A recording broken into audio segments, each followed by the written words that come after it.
You're 4 years old. Someone sits you at a table, sets a single marshmallow in front of you, and makes you a promise. Don't eat it, and when I come back, you'll get 2.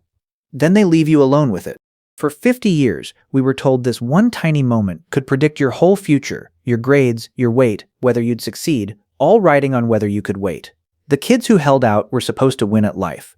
But that story was wrong. The marshmallow was never testing your willpower. It was testing something you never chose. Let's go back to where this started. In the late 1960s, a psychologist named Walter Mischel began running a deceptively simple experiment at the Bing Nursery School on the Stanford campus. The setup was exactly the one you just pictured. A child, a table, one treat, a marshmallow, and a choice. Eat this one now, or wait about 15 minutes, alone, and get 2. What the kids did to survive that wait became legendary. Some covered their eyes, some turned their backs on it, some sang, or kicked the table, or petted the marshmallow like a tiny animal. And a few just gave in the second the door clicked shut. For years, that was the whole story, a charming little study about children and sweets. Then came the follow-up that changed everything. In 1990, Mischel's colleague Yuichi Shoda tracked down some of those kids as teenagers, and the pattern looked almost unbelievable. The children who'd waited longer at age 4 were now scoring higher on the SAT, by one widely repeated figure, around 210 points higher, than the kids who'd caved. Mischel would go on to call the ability to wait a protective buffer against nearly every kind of trouble life can throw at a person. And the world went a little bit insane. The marshmallow became a crystal ball. Parenting books preached it. Preschools ran their own versions. The message hardened into something simple and frightening. If your kid grabs the treat, your kid is doomed. Willpower was destiny, and you could measure it before kindergarten with a bag of marshmallows. It was a beautiful story. It was just missing one thing. Anyone bothering to ask why a 4-year-old actually waits? Because here's what that child is really doing. Sitting alone, eyeing the marshmallow, they're not running some pure test of inner strength. They're making a bet. Wait, and you might get 2. But that only pays off if you believe the second one is truly coming. And who taught you whether promises come true? Not you, the world did. To a child who's learned that grown-ups don't always come back, grabbing the sure thing isn't weakness, it's sense. A bird in the hand, especially when the bush has a habit of turning up empty. In 2013, a researcher named Celeste Kidd put exactly that idea to the test at the University of Rochester. She'd been struck by something while volunteering at a homeless shelter, watching children who lived surrounded by broken promises and things that got taken away. Of course these kids wouldn't wait, she realized. For them, waiting would be foolish. So she built a new version of the marshmallow test with a twist. Before the marshmallow ever appeared, each child met an adult who made them a small promise, better art supplies, in just a moment. For half the kids, the adult came back and kept it. For the other half, the adult returned empty-handed. One broken promise. That was the only difference between the two groups. Then every child got the classic marshmallow and the same instruction. Wait, and you'll get 2. The results were staggering. The kids who'd just been let down lasted about 3 minutes before giving in. The kids who'd been told the truth waited 12. Same marshmallow, same room, same test. 4 times the patience, bought with a single kept promise.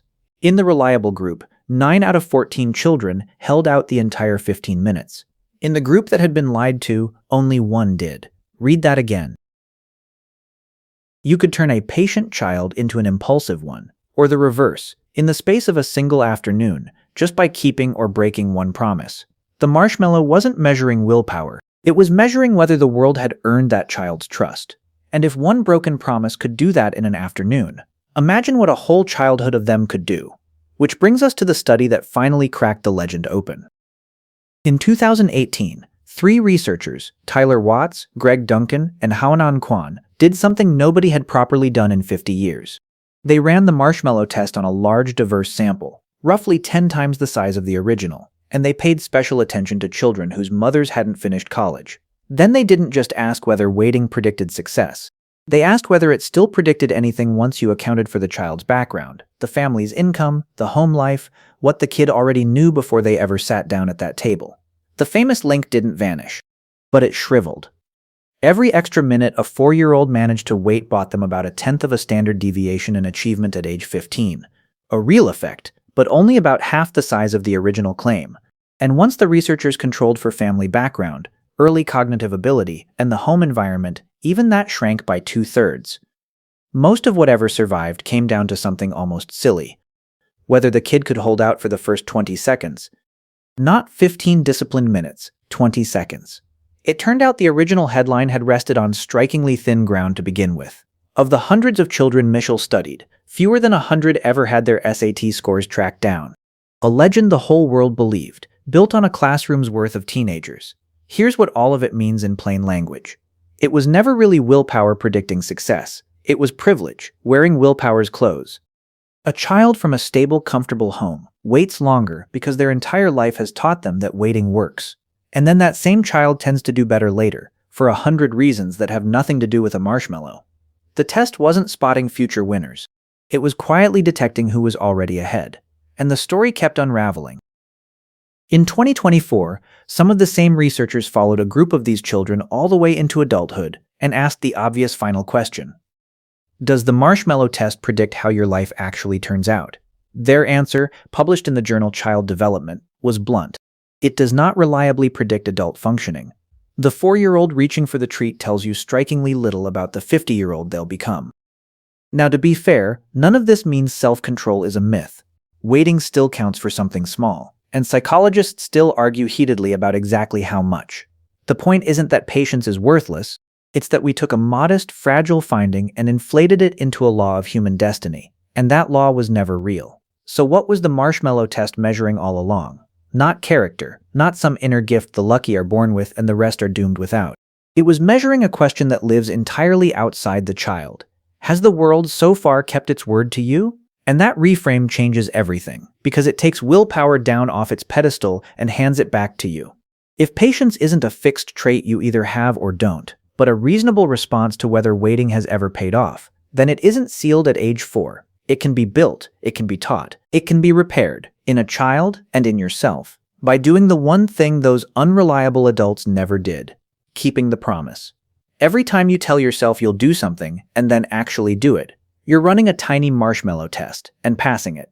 You're teaching the 4-year-old still living somewhere inside you that the second marshmallow is real, that waiting isn't a trap, that this time the treat really comes. Do that enough and patience stops feeling like a war against yourself. It starts to feel like plain common sense, because your own experience finally agrees that the future is worth betting on.